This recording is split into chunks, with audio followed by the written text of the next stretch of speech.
एक नई वीडियो के साथ आज मैं फिर हाजिर हूं। आपका होस्ट और दोस्त विक्रांत जोशी आपका स्वागत करता हूं मैं आरएम शॉर्ट्स में, जिसमें हम लेके आते हैं दिन भर की स्पेस और डिफेंस न्यूज की टॉप 3 खबरें। तो चलिए जान लेते हैं। अपनी सबसे पहली खबर की बात करेंगे तो वो बालाकोट इवेंट से आ रही है। कुछ नई खबरें निकलकर सामने आई हैं जो कि भारत की कमियों को दिखाती है और इंडियन एयरफोर्स में जो कम्युनिकेशन सिस्टम इस्तेमाल हो रहे हैं उनकी कमियों को दिखाती है। जब हमारे विंग कमांडर अभिनंदन पाकिस्तान में घुस गए थे F-16 के पीछे, तब उनसे जो बेस ने कहा था वो उनको सुनाई नहीं दिया। और वो किस कारण से? एंटी जैमिंग टेक्नोलॉजी से लैस हमारा सिस्टम नहीं था। पाकिस्तानियों ने कम्युनिकेशन सिस्टम को जैम कर दिया था और बेस से हमारे विंग कमांडर को ये निर्देश दिया जा रहा था कि वापस आ जाओ, पर उनको इस प्रकार का कोई भी निर्देश सुनाई नहीं दिया। और उसके बाद जो हुआ आप जानते ही हैं। भारतीय एयरफोर्स 2005 से ही इस प्रकार के सिस्टम को लेने की बात कह रही है भारतीय गवर्नमेंट से, और इस प्रकार के सिस्टम लेने के लिए 2008 से लेकर 2012 के बीच में कई प्रकार के सिस्टम को टेस्ट भी किया गया और पंजाब के एयरबेस में इसका टेक्नोलॉजी का डेमोन्स्ट्रेशन भी किया गया, पर फिर भी उसको 2017 तक नहीं खरीदा जा सका। इस प्रकार की टेक्नोलॉजी 2013 तक डीआरडीओ और भारत इलेक्ट्रॉनिक्स लिमिटेड ने ऑलरेडी डेवलप कर लिया था, पर जो उनके पास इस प्रकार के कम्युनिकेशन सिस्टम थे वो हमारे एयरक्राफ्ट में नहीं लगने योग्य थे या वो भारतीय एयरफोर्स के रिक्वायरमेंट को पूरा नहीं करते थे। यदि उनको हमारे एयरक्राफ्ट में लगाया जाता तो एक मेजर चेंजेस करने पड़ते अपने एयरक्राफ्ट में, जिसमें कि उसको सर्टिफिकेशन लेना पड़ता। इस कारण से इन सिस्टम को नहीं लगाया जा सका। 2014 से लेकर 2016 के बीच में भी इंडियन एयरफोर्स गवर्नमेंट के पास गई इस प्रकार के सिस्टम को खरीदने की परमिशन लेने के लिए, पर भारतीय गवर्नमेंट ने यह मना कर दिया कि बाहर से इस प्रकार के सिस्टम खरीदे जाएं।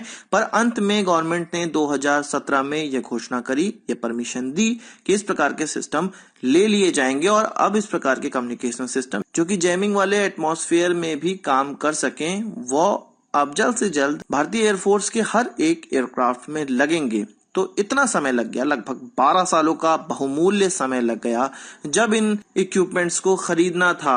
और बालाकोट इवेंट के जैसे यदि कोई इस प्रकार की युद्ध हो जाते जिसमें कि पाकिस्तान कम्युनिकेशन जैम करता तो हमें बहुत बड़ी मुंह की खानी पड़ सकती थी। यह एक क्रिटिकल थ्रेट है हमारी सिक्योरिटी को। आपको ये जान के बड़ी खुशी होगी जो हम अब राफेल एयरक्राफ्ट प्राप्त करने वाले हैं उसमें इस प्रकार के सिस्टम लगे हुए हैं जो कि इस प्रकार की जैमिंग वातावरण में भी बहुत अच्छे से काम कर सकते हैं। आपको पता है कि हमने कोमकासा भी साइन किया है अमेरिका से, तो कम्युनिकेशन बहुत ज्यादा इंपॉर्टेंट है और उस कोमकासा एग्रीमेंट के बाद हमें secure connection, secure communication equipment प्राप्त होंगे जो कि जैम नहीं हो सकते हैं, इसलिए वो एग्रीमेंट इतना ज्यादा बहुमूल्य था। इसके अलावा सिक्योर कनेक्शन उस समय भी आवश्यक होते हैं जब किसी एयरक्राफ्ट में फ्यूल या एम्यूनिशन की कमी हो जाती है और बेस ये डिसाइड करता है कि वो एयरक्राफ्ट अब कितनी देर युद्ध में रहेगा या उसको बेस पर वापस आ जाना होगा। तो इस प्रकार की क्रिटिकल चीजें यदि बेस पायलट को और पायलट बेस को नहीं बता पाएगा किसी युद्ध में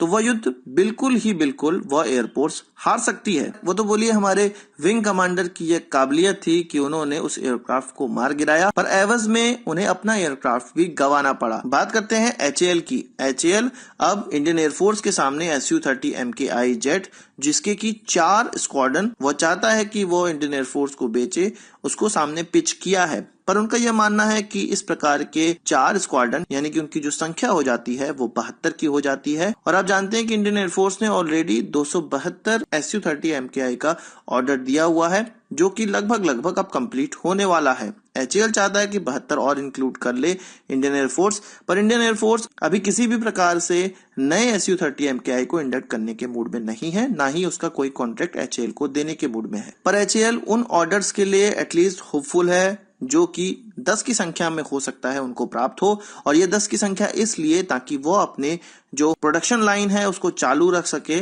Su-30 MKI की जो प्रोडक्शन लाइन है उसको चालू रख सके, उसके लिए उनको चाहिए। और ये 10 की संख्या इंडियन एयरफोर्स के उन एयरक्राफ्टों की संख्या है जो कि किसी न किसी एक्सीडेंट में लॉस हो चुके हैं और भारत को और इंडियन एयरफोर्स को उनकी जरूरत है। इकोनॉमिक टाइम्स के मुताबिक यदि ये 8 से 10 संख्या में एयरक्राफ्ट की जो ऑर्डर हैं वो HAL को नहीं मिलेंगे तो हो सकता है Su-30 MKI जब दोबारा हमें आवश्यक हो तब उसको बनने में 2 साल का समय लग जाए, क्योंकि अभी से यदि उसके लिए प्रयास किया जाएगा तब जाके रशिया से हमारे पास किट आएंगे और तब जाके उसकी असेंबली स्टार्ट की जाएगी। और यदि इसका अभी कॉन्ट्रैक्ट नहीं दिया जाता है तो ये सारी चीज ब्लॉक हो जाएंगी और 2 साल के बाद ही इस प्रकार की चीज प्राप्त हो पाएगी। इसके अलावा जो वेंडर डेवलप किए गए हैं उनके पास भी कोई काम नहीं रहेगा, जिससे कि उनकी भी जो फैक्ट्रीज हैं या उनका भी जो वर्क प्लेस है वो दूसरे कामों में बिजी हो सकता है। एचएएल की चीफ का यह भी कहना है कि जो हमारे स्क्वाड्रन कम होते चले जा रहे हैं उनको पूरा करने के लिए SU-30